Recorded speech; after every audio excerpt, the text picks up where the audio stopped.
If life sucks, get a vacuum. Getting involved in life is why we're here. Sometimes life is great and we just ride and ride that wave until something happens and we're left dumped and smashed on the rocky shore.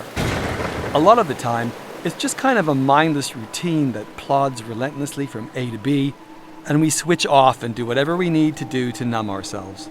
Hence the attraction of alcohol, drugs, and addictions, and self-help courses that suck all the money out of our wallets and get us nowhere. Sometimes life just plainly sucks. Whatever's happening right here, right now, the easiest thing you can do to rid yourself of any present, past, or future debris that stops you from riding the wave you want is to switch yourself on, plug yourself in, and suck the mighty bejesus out of what's around you. Hold on a minute, you protest. What the hell does sucking up a bit of dirt have to do with my overall well-being? Adding, with more than just a hint of suspicion, are you secretly tied up with some vacuum company? Well, I'd like to be, because in this multi-layered world we live in, the cross-referencing of information tied in with a little product placement can be extremely lucrative. And I would really love to buy this super nice house I'm currently renting but can't afford to. But really, I don't have the time for that kind of crap.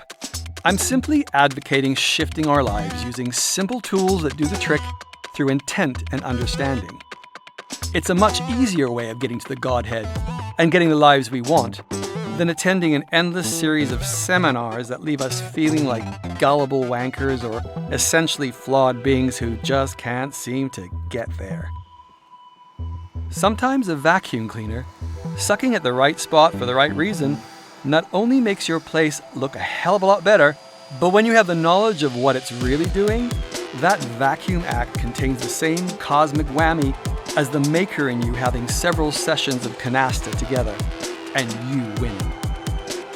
For those who don't know, canasta, an over-involved, long, temperature-boiling card game that consumes all your being and turns even the meekest individuals into canny, competitive, assholes.